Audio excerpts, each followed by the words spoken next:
Welcome to the WoW, Wings of Wisdom podcast, where curiosity meets inspiration, brought to you by the Writing and Communication Center at Ashland University.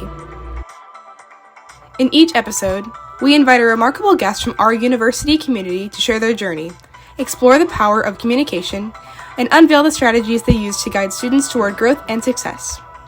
Whether you're a learner, an educator, or someone captivated by the stories of triumph and discovery in the academic world, you're in the right place.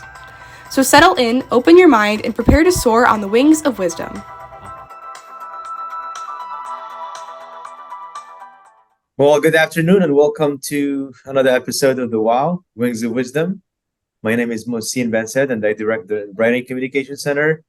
And again, today with me, Mr. Zach Manfero, one of our amazing coaches. Hi, Zach. Yeah, my name is Zach. I'm a psychology and religion major. I think I mentioned that before. My ties to our guest today is I'm a international students officer, one of the American representatives. So I am involved in that club, and we'll get to hear more about that today. Wonderful. Would you like to introduce our amazing guest today? I can do that. So today on our Wings of Wisdom podcast, we are delighted to introduce the director of the Access program, as well as the International Student Services at Ashland University director. She is a devoted educator with over 2 decades of teaching experience in both the academic and cultural world. She is renowned for her approach to student welfare and goes beyond traditional academic support, acting as a listener, helper, and a counselor. Her career, rich with diverse roles from a language test speaking rater to an English teacher in Beijing, reflects her deep commitment to enhancing meaningful communication among second language learners and easing their transition into American academic and social settings. And today we'll explore her inspiring journey and the impactful role she plays in the lives of international students here at Ashland University. So I have the honor of introducing the wonderful Miss Jenni Wininger. Well, thank you. Those are very kind words, and I'm not sure that I'm worthy of those, but I appreciate it, and I'm very pleased to be here. Absolutely, Jenni. And it's Wininger, right? It is Wininger. I know. It's Sorry, we got that the way it looks. Got it. So I guess I'll start the questions off the bat. That's okay. Sure. So how did you get involved in this journey? Because it's not often that you see American people this interested in the world around us that we are a part of. So what's like your origin story with all of this? Well, I grew up locally. I grew up in Mansfield, Ohio, and I went to a small private school just on the east end of town. And every year they would have an Around the World Day. And so we would dress up as people from different countries. And I don't remember who I dressed up as, but, there would be people you dressed up like you were German or from China or Japan or wherever. And we just loved that. We would have a banquet at the end of the day, and then we would hear from a lot of speakers who lived in different countries. So I had this tremendous influence in my life from the time I was a really little girl, that there was more out there than just my hometown. And then when I went to college, I studied English education so that I could go to another country, even if it wasn't open to a lot of people. I'm a Christian, so I wanted to be a missionary. And at that time in my journey, it was becoming very popular to become an English teacher so that you could get into what's called a closed country. So that's what started me all off. I really felt like the Lord wanted me to go to another country. And so I was also good at English. I wasn't good at math. I wasn't good at science or history or anything else. I was good at English. So I studied English and just prepared through my college years to go abroad. Just because I'm curious, do you know any other languages other than English? I speak a bit of Mandarin. Okay. Mm-hmm. Yeah, it's not fabulous, but it helps me out when students come and they don't know any English. She's actually pretty fluent. She's just too humble. Okay. Whenever I hear Makes sense. That's to be Chinese, I'm like, expected. wow, this is No, mind no. blowing. That's what I figured. So again, Jenny, thank you so much for agreeing to be on the podcast. And that you're super busy with directing the Access program as well as the International Student Services Office, and those are huge responsibilities to be in charge of. I want to ask about your educational journey. I think Zach kind of asked that question, maybe more trying to get an answer about what really prompted that passion.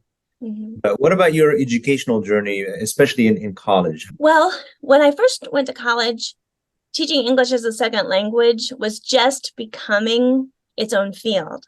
So it wasn't on my radar very strongly. I was preparing to become a high school English teacher. I don't know if I thought I would homeschool my children or I would teach in a school abroad. I'm not sure exactly what my thought was there, but I just was preparing to become an English teacher. And then after I graduated and I was working on my master's degree, as part of my elective courses, I took several teaching English as a second language courses at my university.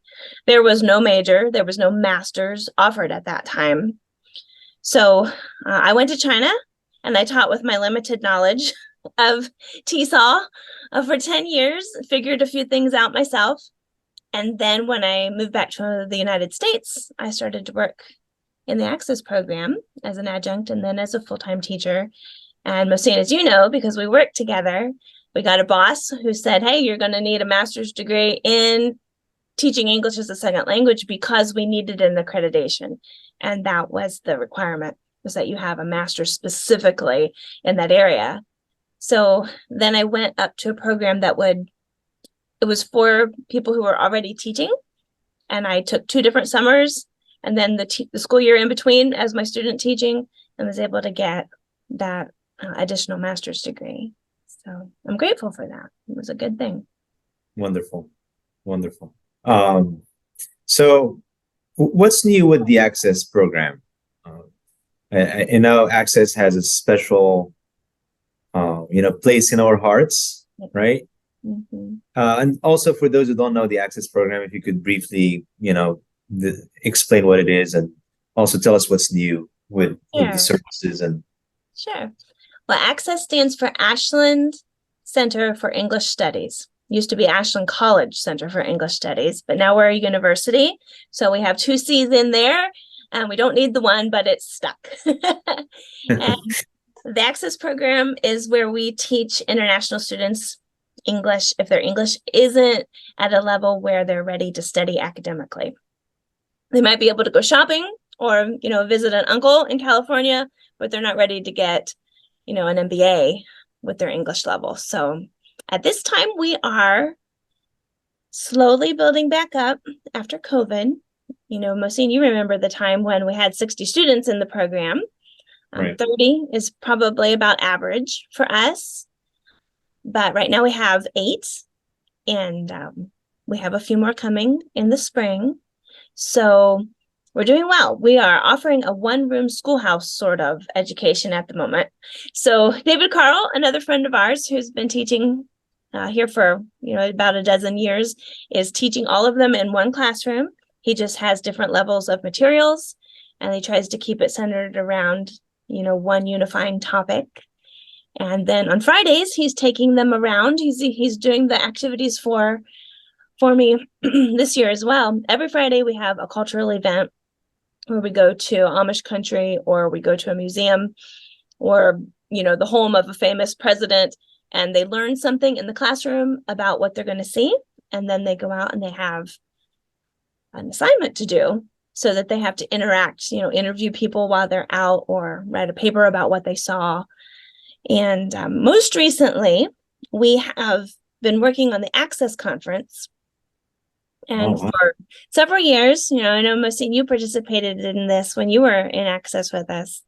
The students will prepare a talk about their own country, and then they'll present it at what is like a mock professional conference. But this year, we're going to expand it and call it the International Spectacular.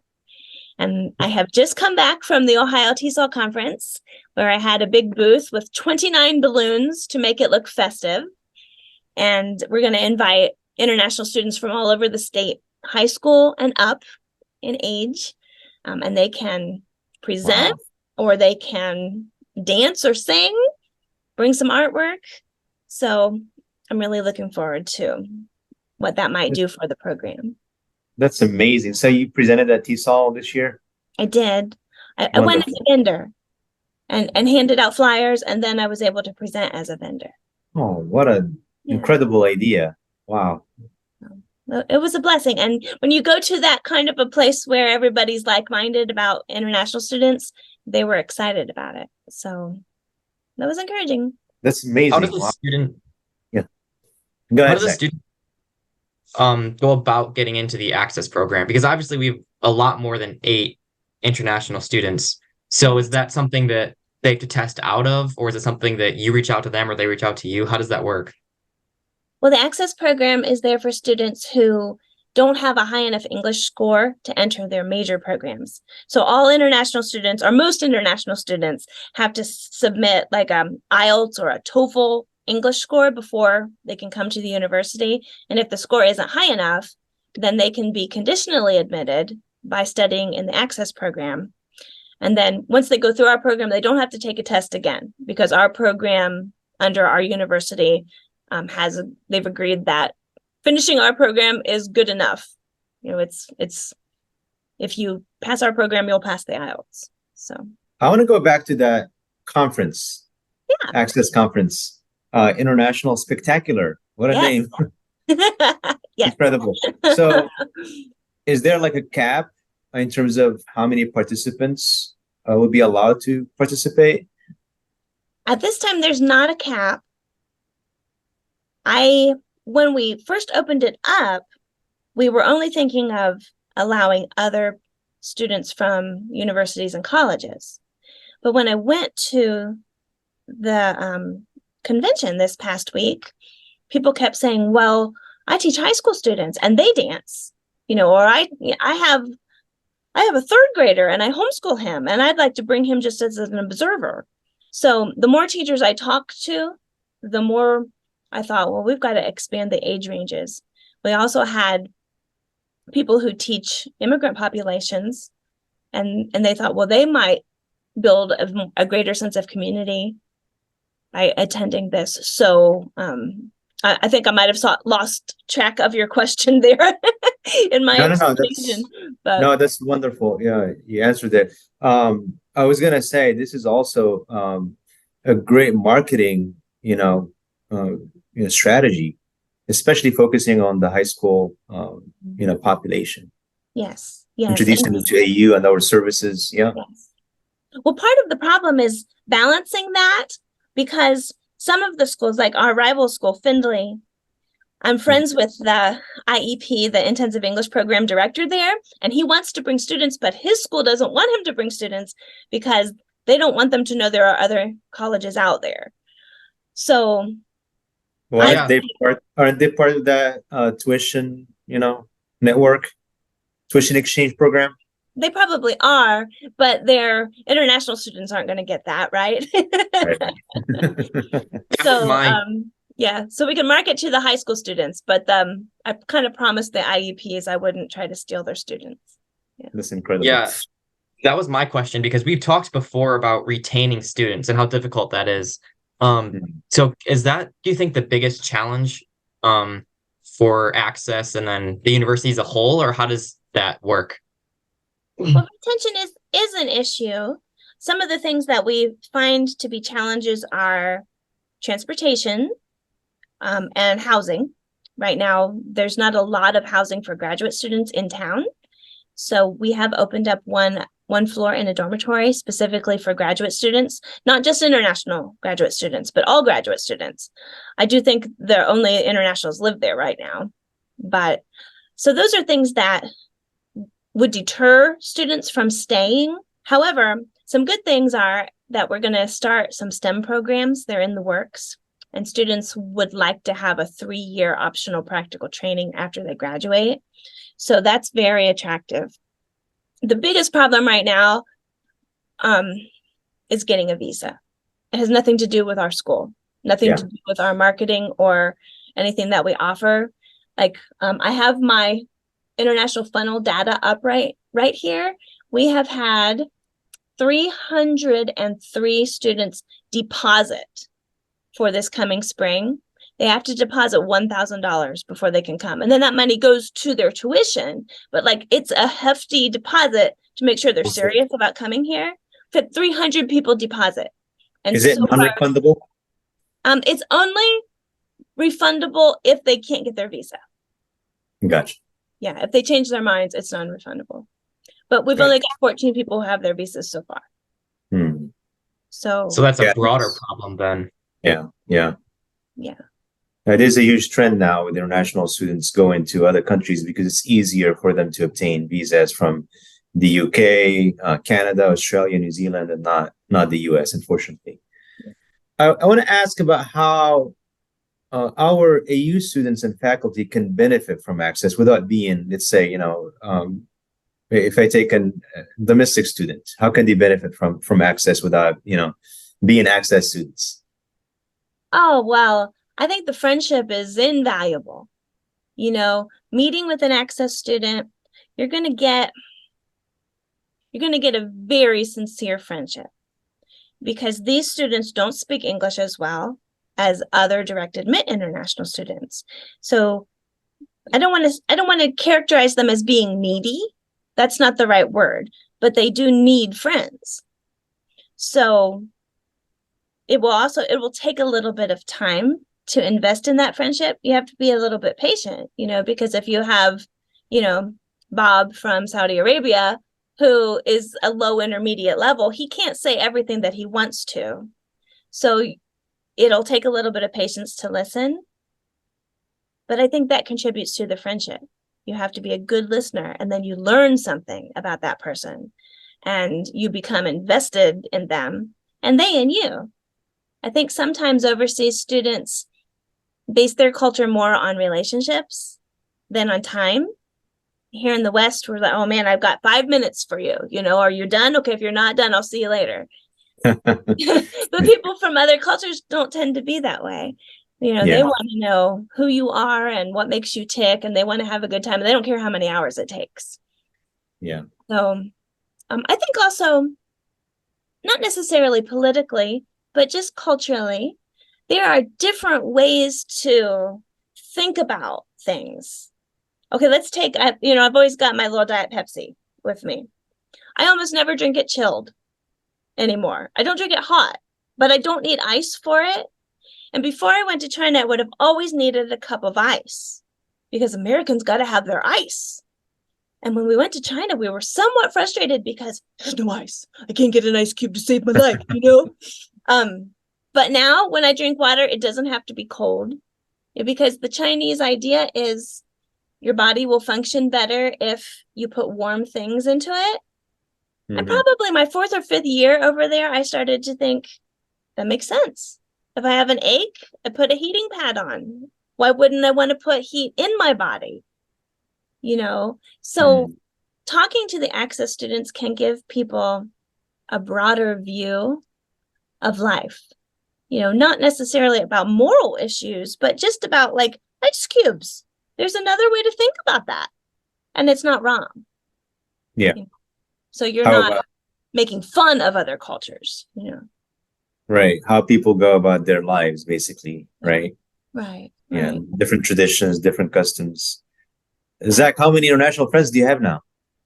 Oh, a lot, which is great. I was going to mention the friendships I have with the international students are definitely some of the most genuine I've ever had, and definitely at Ashland too. I think everything that Jenni said was exactly right. The investment is definitely worth it. So it's been great. Yeah. And we promised that, well-rounded experience. And I think being around international students is part of that, holistic experience. I have a question, Jenni, about the Institute for International Insight. What's going on with that? Oh, well, I love, Mohsin, that you bring that up sometimes when we talk. Yeah. I Right. never can remember what we called it. So the Institute for International Insight was it 1 week? I think it was just 1 week. Right. Yeah. A couple years ago during COVID, we were having trouble getting students to access. So we were coming up with new innovative plans for bringing people into the university. And I, lover of all things international, thought, oh, people will come to this because this is awesome. Well, it was awesome. People didn't come to it very much, but we offered credit for teachers out in the field for attending this 1 week long institute. It was like 2-3 hours a night. And the first hour, we would have somebody speak about a different culture. And Mohsin here was one of our speakers. He spoke about Moroccan culture. He brought tea and snacks. It was fabulous. I really learned a lot. And we had Russia and Brazil, a few others, China, I think. Yeah. And then the second hour, we alternated between Dr. Renee Paddigs talked about, I can't remember the right word to describe that, but he would talk about political communication between different cultures. And then every other night, Ben Roby here from Heritage Baptist Church came in and he talked about worldviews. So he might talk about like the Hindu worldview or the Muslim worldview or the traditional Christian worldview. And so people got to see, the thinking behind that supports the different cultures. I have not attempted to resurrect this institute, and Mohsin always thinks that we should. Do you think we'll have something similar maybe in the future? It doesn't have to be exactly the same thing, but something along those lines. Well, with your encouragement, maybe we will. Okay, we should talk more about this. Yeah, maybe you and I should brainstorm a little bit. and bring in Zach as well, the perspective. Yeah. Yeah. Very good. So right now you're also directing the International Student Services. How are you integrating access into the work that you're doing at the ISS office? Well, we're inviting the access students to join in the activities for the first thing. So when we went shopping to Columbus, a lot of times access students do their own activities, so they don't pay too much attention to what International Student Club is doing. But we've been trying to advertise it more, and I think we've had pretty good participation. We've also been, the tea one, I was gonna say the tea party was amazing. Yeah, I was really surprised at how many people showed up. I was too. That was impressive. Yeah. And have you put your full garb here on the podcast for everybody to see? No, I don't have you on me. Unfortunately, I forgot. I should have. Oh, well, Zach, next time you need to have him come in with his hat and his robe and bring his tea set. He was smashingly good. Yeah. Thank you. It was fun. It was fun. Yeah. We've also been kind of requiring students to attend the World Cafe as part of their homework. Oh, nice. And I think that helps them to realize there are more international students on campus than just them. Mm-hmm. Yeah. We're also going to combine our Thanksgiving meal this year. So makes sense. We're having a huge Thanksgiving meal. And if you want to come, please just let me know, because and when is that? It's Tuesday, the 21st from 6:30 to 8:30. It'll be a buffet of Thanksgiving food so that international students can see what we really eat. And then the access students, the last probably 3 years, have given presentations at the Thanksgiving meal. Oh yeah, that's how I get them to come. I give them an assignment. So I just give them a topic, and some people have to make a skit about being thankful. And other people have to give like the traditional history of Thanksgiving. It's still fun. Or they have to find a poem about Thanksgiving. And so they perform after dinner. And it's a lot of fun. They don't always get it right. There's some pretty funny history that comes out of that. But it's entertaining and they learn something. So, yeah, it's all about trying. Yeah. Do non-access affiliated people, do they need to RSVP? If they're Americans, yes. The international students, I'm going to try to get all of them out. So if you know an international student, please remind them. I've sent them an email already, but I'm going to start calling, I think.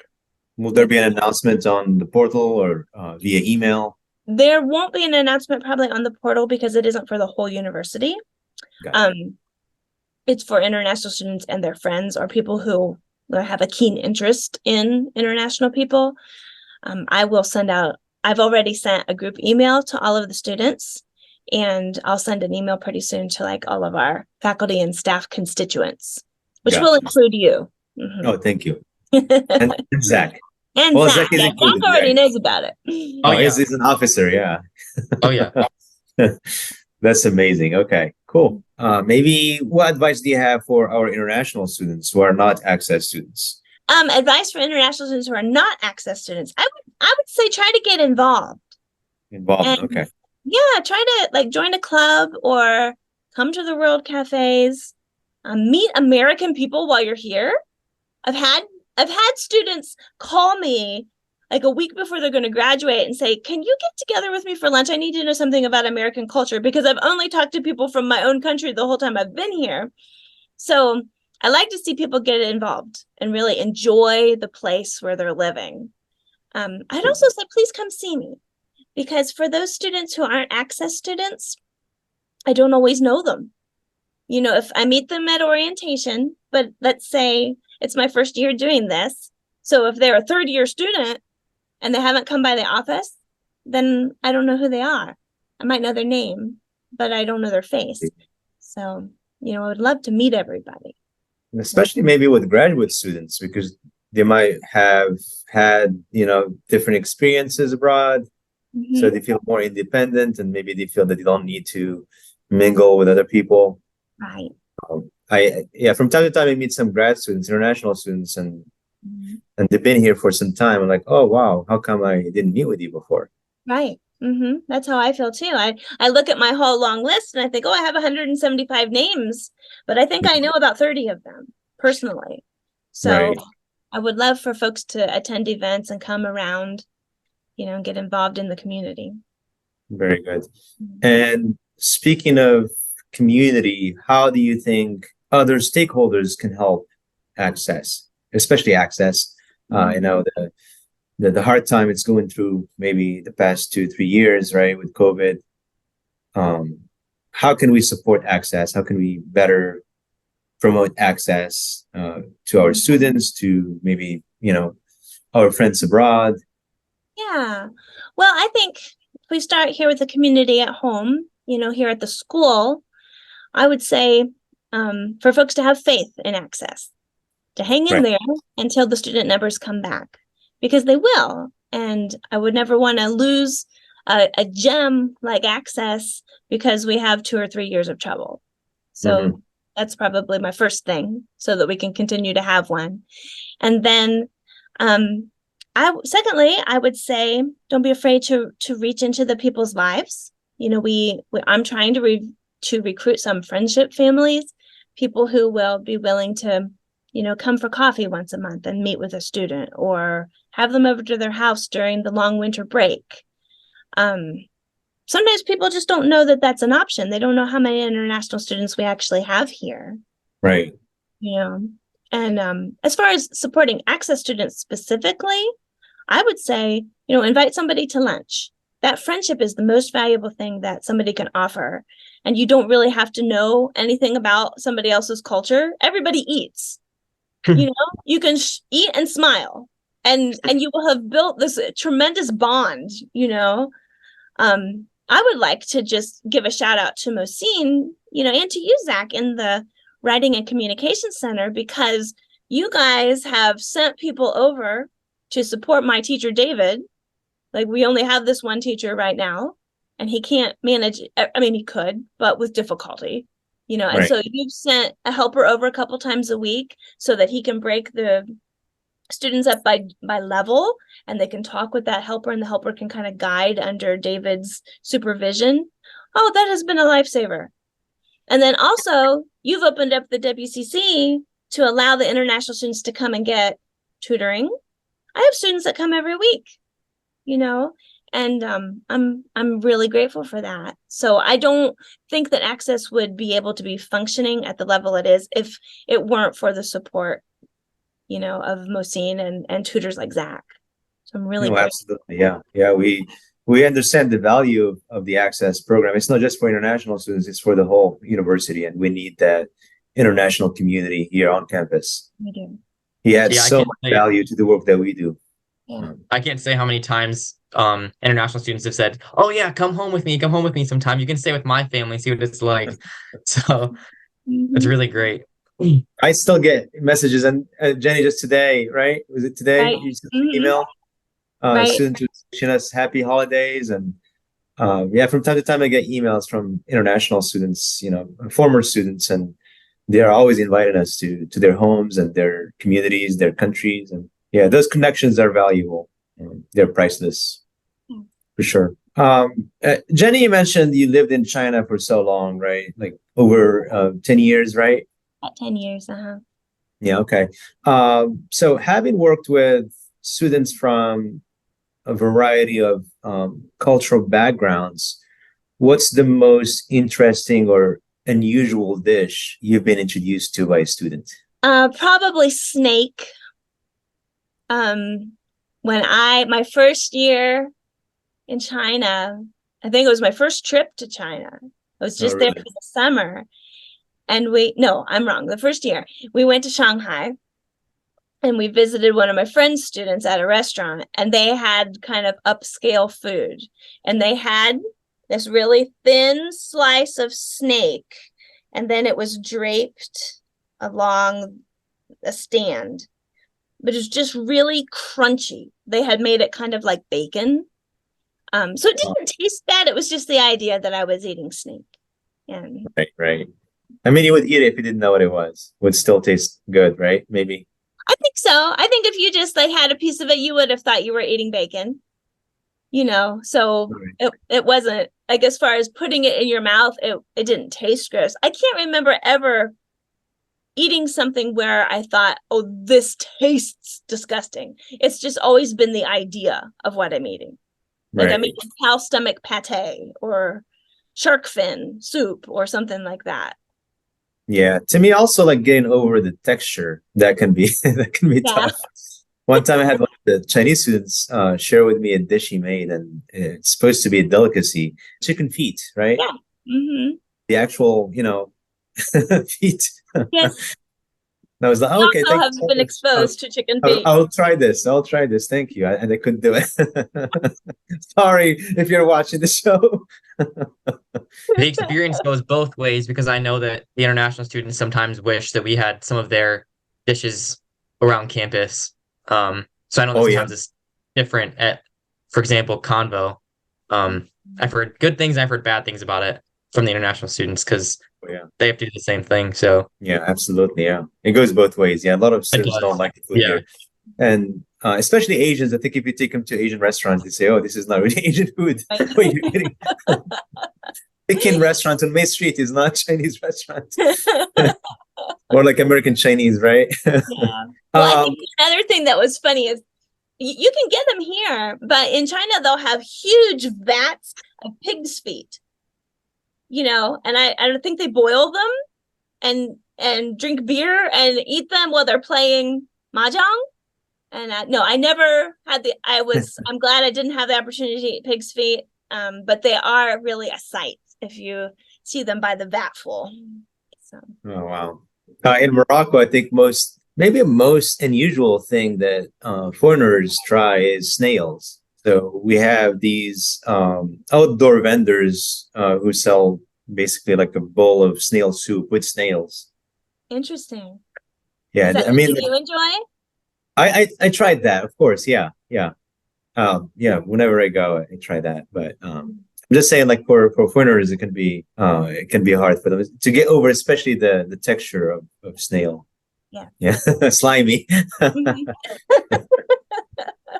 And speaking of culture, what's one aspect in your experience, in your long experience, what's one aspect of American culture that international students find most surprising or different from their expectations? I think our adherence to the rules surprises them, like driving rules, driving laws.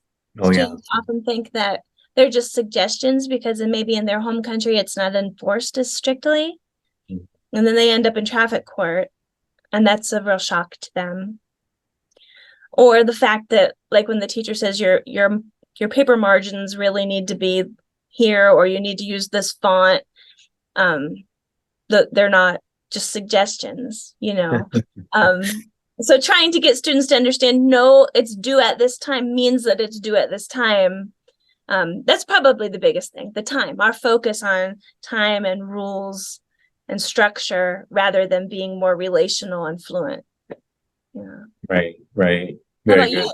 I know you're interviewing me, but I'd love to know your Oh, no, but- absolutely. Yeah.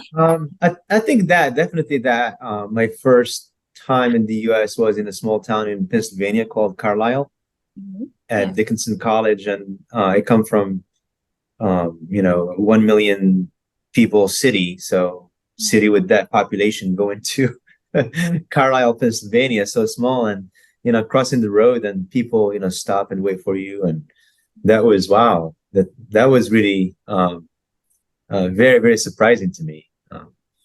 In Morocco, you're trying to cross the road, but also, you're watching for the bus, the car, everything. It becomes more like a race, and I'm sure it's maybe similar in big cities here in the U.S. too. But just coming from a big city in North Africa to a small town in Pennsylvania, I think that was. Or even like walking down the street and people say hello, hello, and you don't know these people. Like, oh, why are they saying hello to me? Uh-huh. Yeah, students will Right. say that a lot. They'll say, people smile at me. Why are Yeah. they smiling at me? Yeah. So speaking also of cultural exchange stories, I wonder if you have any funny or even heartwarming cultural exchange moments from working with international students.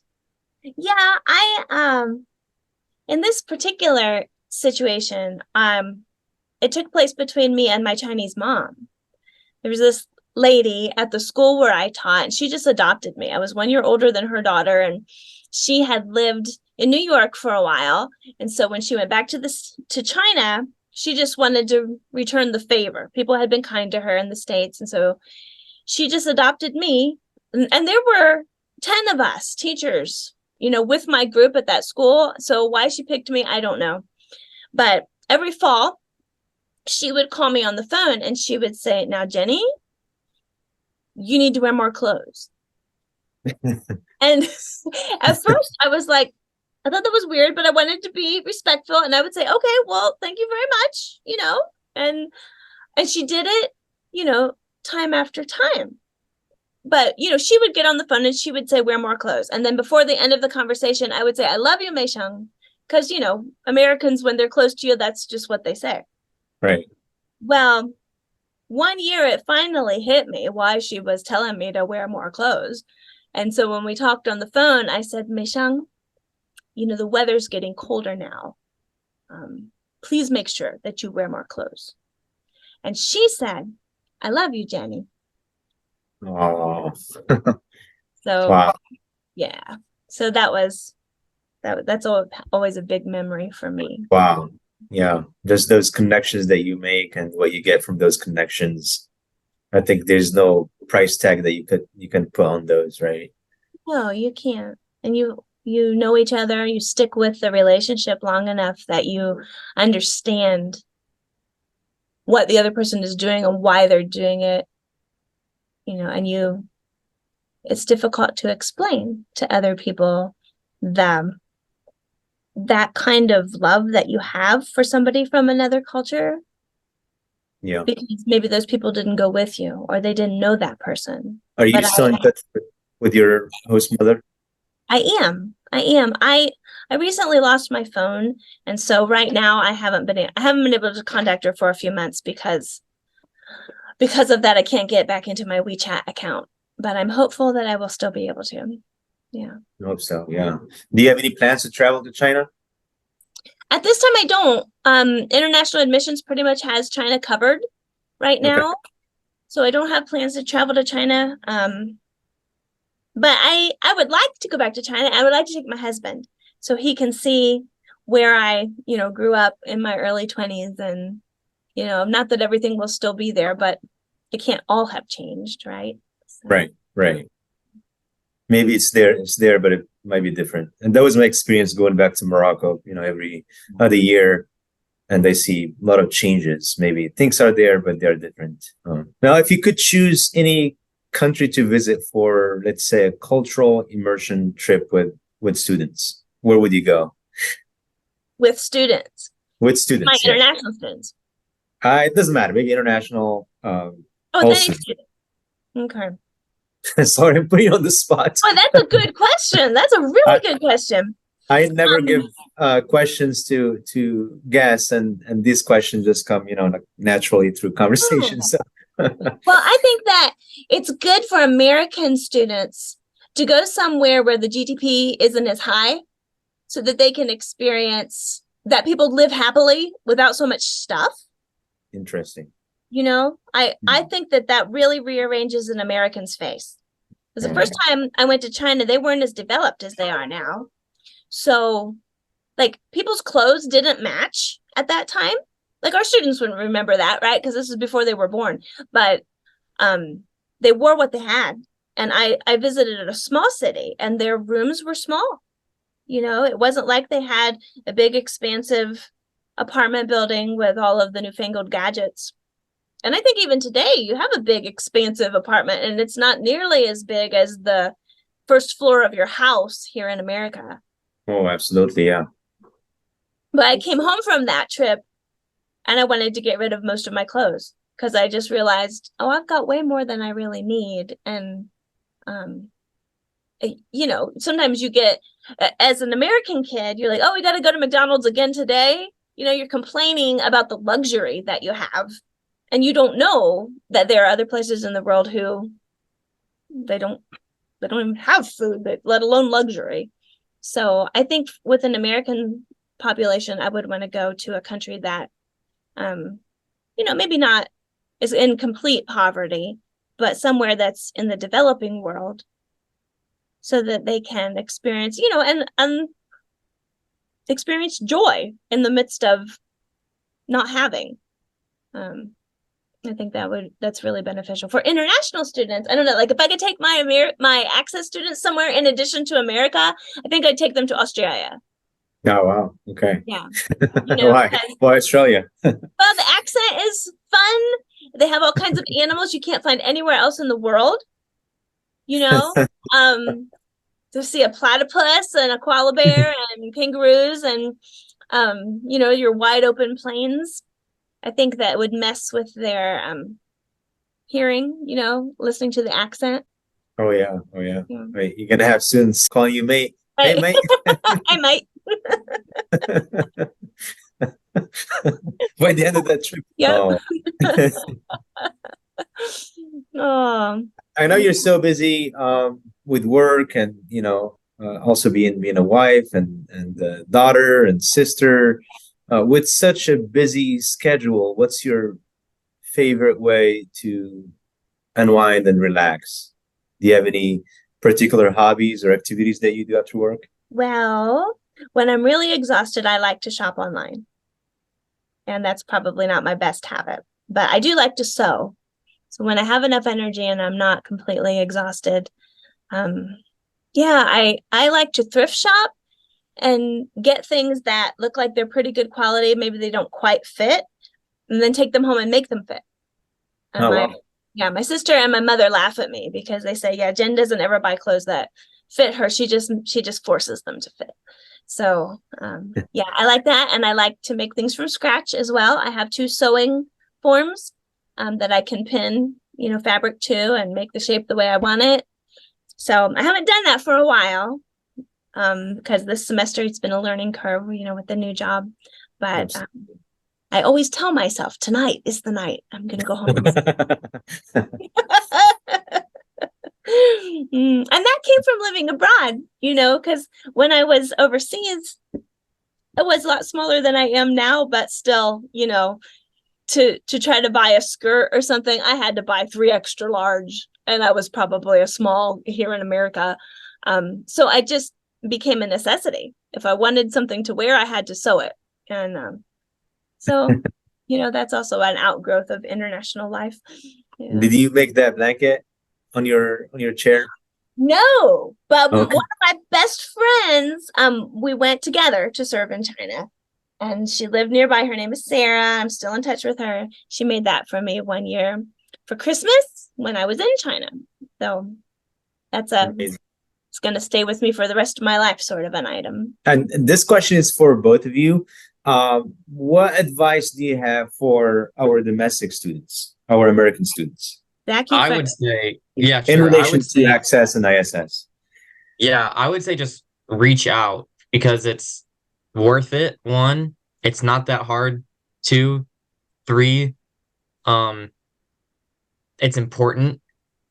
Like Jenny was saying, the cultures are just so different, and it'll broaden your scope on how the world really works. Because America and Ashland, for that matter, is just a tiny sliver of the actual world, and it's kind of secluded from things that we have no idea about. So I would say just reach out, and I think that's kind of the theme of our podcast today. So I would just say make an effort. I would add to that, to travel, meet the people we have on campus, and then when you have a chance, go somewhere different from what you've experienced in your life already, and challenge yourself to look at life from those people's point of view. That'll do a lot to help mature you. Very good. Words of wisdom. Very enlightening. Thank you, Jenny. And what message do you have for our own faculty and staff before we wrap up today? I would say open your heart to love as many of those international students as you can. I have been blessed with a really bad memory. And it's a blessing because when students come here, I love them intensely. And I do. I just love them, When they go away, I can't remember all of the interactions that we had. And I'm thankful for that because it would hurt so much if I did. And sometimes I tell myself, boy, I'm going to get so close to these kids because then they're just going to go away, and that's going to rip my heart out. And then I think, no, there's this opportunity to invest in this person's life and to build them up and to help them during a time in their life when they might be the most vulnerable they've ever been. A lot of girls, they don't hug in their countries, like the Japanese girls or whatever. They find out Miss Jenny will hug them. Oh my goodness, all I get done is hug people. But I love it. And so I would just tell faculty and staff, don't let the fact that this person's culture, sometimes cultures can rub on each other, right? But try to look past the differences and enjoy that person, and then how can you, be a blessing to that person's life while they're here in your classroom or they're on our campus. Thank you. Wow. I just want to say thank you so much. We know how incredibly busy you are, juggling numerous responsibilities and dedicating so much of your time to helping and guiding our students. And the fact that you made time in your packed schedule to join us today is deeply appreciated. Your insights and experiences have been not only eye-opening, but really inspiring. And thank you for that. And it's really clear that your work is more than just a job. It's a passion and the calling. And thank you for sharing a part of your journey with us and for all that you do for our international community and all students and faculty and staff here at AU. Well, I'm very thankful for friends like you who share this passion and this vision, and I'm honored that you would invite me to come and talk about my little life. Absolutely. Anytime, Jenny. Yeah. We'd love to have you here again and again. How does tomorrow sound? I'm just kidding. Oh, thank you guys so much. I really appreciate it. It's nice to talk to you. Yeah, thank you, Jenny. Thank you. All right. Take care. See you, Zach. Yeah. Bye.